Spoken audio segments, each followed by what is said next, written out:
नमस्कार, day to day news Bharat में आप सभी का स्वागत है। मैं हूं साक्षी चौहान। चलिए बात कर लेते हैं खबर की। आज की सबसे बड़ी और दिल दहला देने वाली खबर उत्तर प्रदेश के वृंदावन से है, जहां यमुना नदी में एक बड़ा हादसा हो गया। इस हादसे ने पूरे देश को झकझोर कर रख दिया। जानकारी के मुताबिक आज दोपहर करीब 3 बजे केसी घाटी के पास एक प्राइवेट स्टीमर अचानक पलट गया। इस स्टीमर में करीब 25 से ज्यादा लोग शामिल थे, जो पंजाब से वृंदावन दर्शन के लिए गए थे।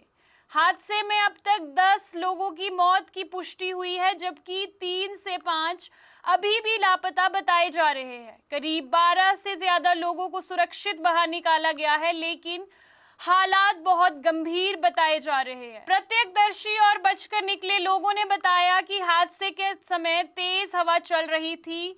स्टीमर नदी के बीच पहुंचा ही था कि अचानक वे डगमगाना शुरू हो गया। इसी दौरान स्टीमर की स्पीड भी बढ़ गई और वे पास के पीपा पुल में जाकर टकरा गया। टक्कर इतनी जोरदार थी कि स्टीमर पलट गया और लोग सीधे यमुना नदी में गिर पड़े। कुछ यात्रियों ने बताया कि उन्होंने नाविक को पहले ही पुल के पास धीमे चलने के लिए कहा था, लेकिन उसने बात नहीं मानी। इस पूरे हादसे ने प्रशासन और स्टीमर ऑपरेशन की बड़ी लापरवाही को उजागर किया है। स्टीमर की क्षमता सिर्फ 15 लोगों की थी, लेकिन इसमें 25 से ज्यादा लोगों को बिठाया गया। किसी भी यात्री ने लाइफ जैकेट नहीं पहनी थी। सुरक्षा के कोई इंतजाम नहीं थे। सबसे चौंकाने वाली बात यह है कि हादसे के बाद स्टीमर का चालक मौके से फरार हो गया। हादसे के तुरंत बाद प्रशासन हरकत में आया और बड़े स्तर पर राहत और बचाव कार्य शुरू किया गया। मौके पर सेना की टीम पहुंची। एनडीआरएफ और स्थानीय गोताखोर लगातार सर्च ऑपरेशन कर रहे हैं। पीएससी और पुलिस की टीम भी मौके पर पहुंची। करीब 50 से ज्यादा गोताखोर नदी में लापता लोगों की तलाश कर रहे हैं। हालांकि मौके पर भारी भीड़ होने के कारण रेस्क्यू ऑपरेशन में दिक्कत आ रही है। प्रशासन लोगों से लगातार सहयोग की अपील कर रहा है। हादसे में घायल हुए लोगों को नजदीकी अस्पताल में भर्ती करवाया गया है। डॉक्टरों की टीम उनका इलाज कर रही है और ऑक्सीजन व दवाइयों का पूरा इंतजाम किया जा रहा है। उत्तर प्रदेश सरकार के मंत्री मौके पर पहुंचे और उन्होंने घायलों से मुलाकात की और उनका हाल जाना। एक यात्री ने बयान दिया कि तेज हवा चल रही थी, स्टीमर अचानक डगमगा गया और फिर पुल में टकराकर यमुना नदी में लोग चले गए। वहीं एक अन्य यात्री ने कहा कि हमने नाविक को पहले ही चेतावनी दी थी कि धीमे चले, लेकिन उसने हमारी बात नहीं मानी।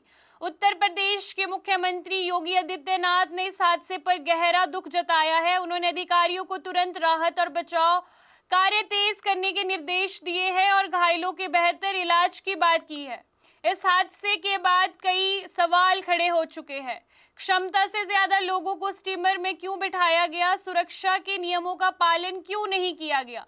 लाइफ जैकेट क्यों नहीं दी गई? और सबसे बड़ा सवाल कि हादसे के बाद चालक कैसे फरार हो गया? वृंदावन जैसे आस्था की नगरी में हुआ ये हादसा बहुत दुखद है। जहां लोग शक्ति और भक्ति के लिए आते हैं, वहां इस तरह की लापरवाही कई जिंदगियों को छीन लेती है। फिलहाल राहत और बचाव कार्य जारी है और प्रशासन स्थिति पर नजर बनाए हुए है। सपनों का घर देख रहे हो तो सही वीडियो पे आए हो। जी हाँ, अगर आप एक प्राइम लोकेशन पे अपने लिए घर देख रहे हो तो जेनेसिस हाइट और स्क्वायर आपके लिए एक लग्जरियस प्रॉपर्टी लेके आया है। इसमें आपको लग्जरियस फ्लैट, पेंटा हाउस, क्लब हाउस की सुविधाएं देखने को मिलेगी और जो जल्द ही बनकर तैयार हो जाएगी। और इसके साथ ही अगर हम बात करें इसके ग्रीन एरिया की, जो 3 एकड़ में फैला हुआ होगा, इस ग्रीन एरिया में सबसे बड़ी बात यह है कि आप अपने बच्चों के साथ क्वालिटी टाइम स्पेंड कर सकते हो, साथ ही अपने बच्चों को नेचर के साथ भी कनेक्ट कर सकते हो।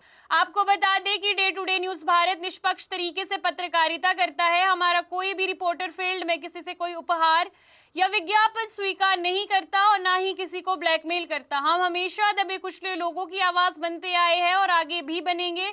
साथ ही हम लोकतंत्र के चौथे स्तंभ को मजबूत करने की कोशिश करेंगे। अभी के लिए फिलहाल इतना ही। देश दुनिया की तमाम खबरें जानने के लिए day to day news Bharat को देखते रहे। साथ ही हमारे चैनल को लाइक, शेयर और सब्सक्राइब करना ना भूलें। नमस्कार।